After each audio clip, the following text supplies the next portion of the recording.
Tala Fou fa poponga momoa Tala Fou malisi o fonga le lau momo le nei tai au o le aso valu nove malua felua fa. Wa folasi atu se fautuanga le TVNZ ina ia whaamuta ni so ngā luenga i tutono le polo kalame o le tai au o le breakfast whaatase le 7 sharp i le afi be ona li potia ia le staff. Sa ta o fo i li potia le leito New Zealand na tu ina atu whaafautuanga le TVNZ le whaamuta o ngā luenga la lato whai li potia to tasi i Northland ai whaatino le ofisai au kilani le whainga o tala mai Northland o nise o lato sa wala awina i whonotanga i le asoana nafi. E au fieitu si tala ale TVNZ ma le au poeata ma sa whailoa iei nisi fofuanga le company e whaamutai ngā luenga e 5 ona o le fia whaasawina o le 3 miliona tala. E mana o le company na ia whaamuta ngā luenga iwa 10 ai a mata nisi ngā luenga fau se wha 10 maltasi. O le fautuanga o lo iei nei ina ia whaititia le au poeata i au kilani i le toa wha a ia o atu i le toa lua i kala i stete ma le toa tasi i Wellingtone. Wata o le whai o se fofuanga le TVNZ e tu atuai le whai unga i le amatanga o te sema.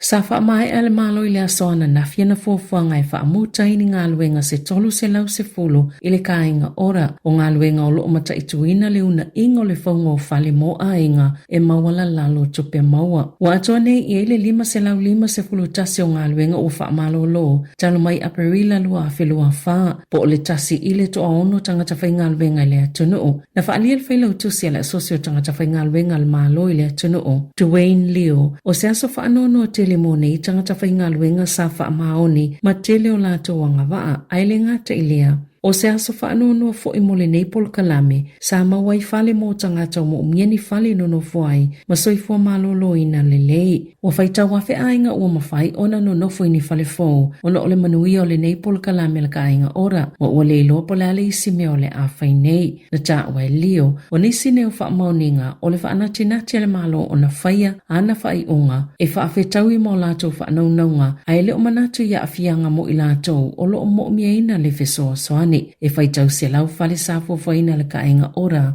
Ua whaataatia i whaapea, ona ua toi fo i le malo i le whaamomo se whaalapotupatonga e tasi mōni whale no whaitangata for community provided social housing ma o le a whaititi lau whainga o whale fōu e whau. O le tausanga nei, o le a whaititi a me le whaawe valu se lau, i le na o le whaa se lau lua se fulu ni whale fōu whaapopo. I le tausanga lua a whelua ono, whaatase ma le toi whaafonga o whale e a ono se lau ono se fulu. E lua se fulu lua a whetangata o lo i ei pe le lisi whaatalita moni fale.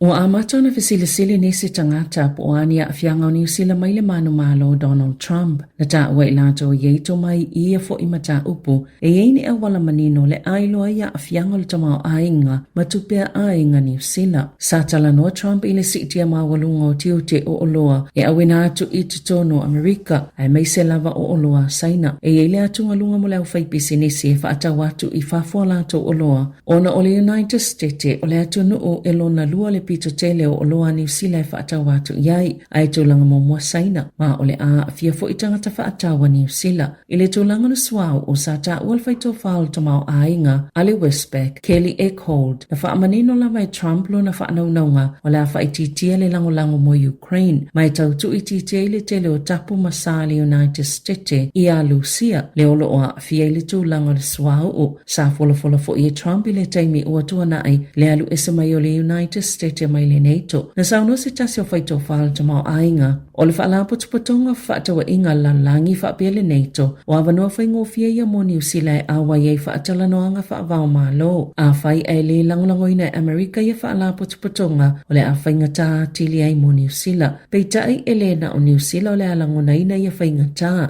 O le a whaapia fo i sia tunu o le lanlangi. I le tūlanga o le tāla New Zealand o le a vai pe mawalalo. O le atangia mai o le a tili malo sile tala Amerika i le lanlangi. O le ātangia mai fo i le mawalunga o le tau o le soifuanga i le lanlangi pe a whai e whaatino le folfolanga Trump i polisi i e whaapa ua i la fonga masi i tia tupe whaalo. Whaapia le whaititia o tangata whai atu. O le asalua 10 Januari lua whelua 5 o le a whaatauto ai Donald Trump o le presidente lo na whaasful fitu o le United States of America. Wa mai alwhainga palo tama ua whaali fina ngalo le tunuu le o toi filifili ai Trump e a vea maulato presidente peitai e yei vai ngai whaatino ma me tupu mai le masina a tō November, December, whaapea mai Januari, e au fia le tāpenanga le whisuia ingo whainga malo mai a Joe Biden i le whainga malo a Trump.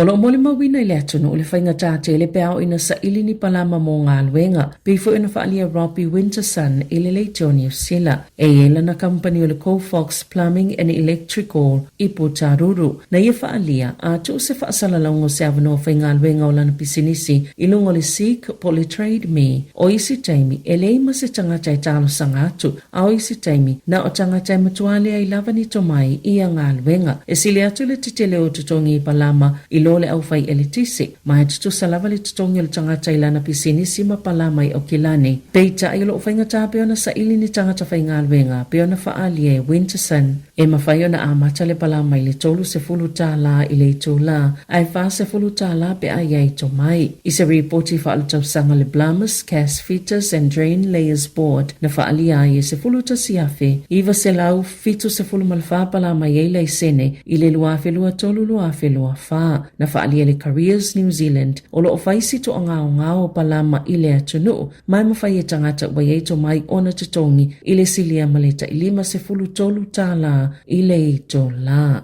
E siria $10 miliona tāla le tau o aseta mai gengi, sa mawhai ona tau fia leo i au kilani tala mai le amatango le nei tau sanga, wa whaafaina pe silia tufoi, na ilo aseta na tau fia leo, i le taimi lava le nei le tau sanga talwai. O whaamomonga na whailo le le teo New Zealand e la atu le tula fono whaamtalanga aloa ia, na whaalia i lea vai ngā tupetele. O le tau o loa teu tino, o tino i tupe, o ta avale mawhale, whaapea maisi lava aseta na whao ese mai gengi au kilani, mai le masino Januari e o maya o ki topa luafi lua wha, na ta ueleli leo Christian Barnard, o le Financial Crime Group leo, o aseta i e tau fia leo, e whaata watu e stangata o whaatulanga ina e whaialea ngā luenga, mai nafa malamtanga luenga o pisinisi whaafotunga o maema e fau ngā luenga, ma o le tupe maua mai ai, e aveanga i le whaaputanga tupe o le Proceeds of Crime Fund, ina ia whaasosoa ni polkalame ese. Wata ue whaapeo le tausanga nei, e lua se lau se fulua no afe tālana maua mai auro ma o loa tau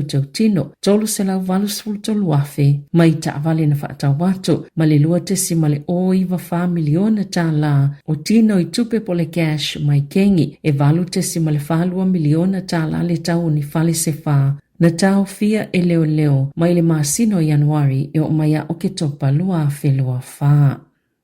Wa whaalia i walo angalo fisa wa ai tau leo no o atu le tolu se fulu tike ripe sile atu foi le vivela i whai ungol vaiaso ona o se heat wave i au se tālia watu ina mai foi la pata ingal met service initi munga mamafa mo Westland, Fiordland i matu o George Sound mani vaenga o Canterbury i le soe o atu i le aso to nai o le apito mamafa ti munga i Westland na lipotia le ABC News e ono o atu le tolu se fulu le vivela o le State of Victoria ai ei foi le avanoa e ono o atua i le whaase fulu tikeri mole itu i mātou o Victoria. Wa whaalia se tangata ana le solofanua na tape o na oleo ngaonga o manua mai mea whaapapa o a tatau lava na whaasale toi whaatau ato mea whaapapa po o fireworks i tangata taito atase. Sa lawe le solofanua o Remi i se pā ina o tei ma fefe mea whaapapa e lata ili nofuanga sātu uai i tauranga. Na ta ue Donna Matheson ili checkpoint na watu ni tangata ilona awala i tua ma amata i salato pati betu sole afole se fulu i le po na alue siakiana solofanua ona ua amato na tau vetuli solo i le leo tele o le pa o mea whaapapa na ia manatu ua file mua na manu peitai na telefoni atu se tasi ona tua o i le tai ona nafi ma whailo atu se tasi ona solofanua ua maule pa ma ua tele le palapala ua alu ele o te Matheson i patipatinga le atunu i fireworks peitai e mana o ina ia whaasale toi whaata watu i tangata taito atasi ona ile ova ai tangata i tūlanga o ngaonga e maa fua mai alato ngai o inga pe a whao ngā mea whaapapa. I whawhata New Zealand, Ele o toi mamau e tatala le la le faltupe saina le Bank of China ile lau mua Papua New Guinea Port Moresby wali ipotia le matai tuto ai le malo Australia o le fuafuanga o lolo o tulituli loa pe ni whainga whaasolutu la fono wha potonga ma le malo saina e whaonga ai le iai o lea la lai Papua New Guinea o loo whaatali le faltupe le whaatanganga mai le faltupe whaaleo leo o Papua New Guinea e whaatuwina ai lea la wala la talawaina ato o toa le iai o saina i tutono le Pasifika ona o lea fuafuanga i tusai mali poti o le tausanga i luafis fuluiva na saina i se mali lianga i le vao le faltupe ma le malo Papua New Guinea ma whaatua i se ofisa i Port Moresby i a Union tausanga taluai sana unau lava le Palemia James Marape malana whainga malo ina ia tu watu le laisene a toa whaapisinisi le Bank of China o nei whaapeo le a tele whaamanianga o le tamau a ingo le tunu e maua mai ai o tapena fo ili lau mua Port Moresby e tatala la lato ulua i kasino i le tausanga a sau.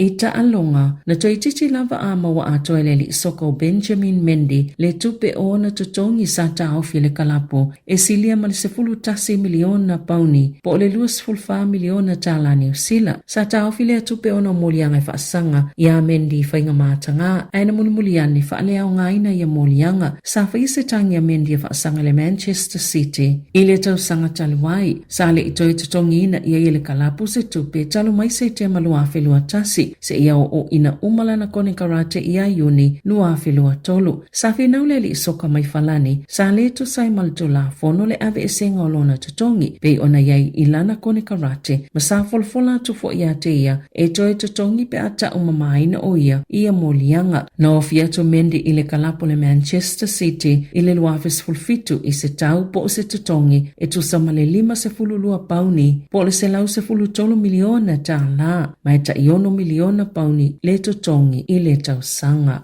Tala Fou ia malisi ufonga le lau moa, mo le nei vaenga o le tae ao.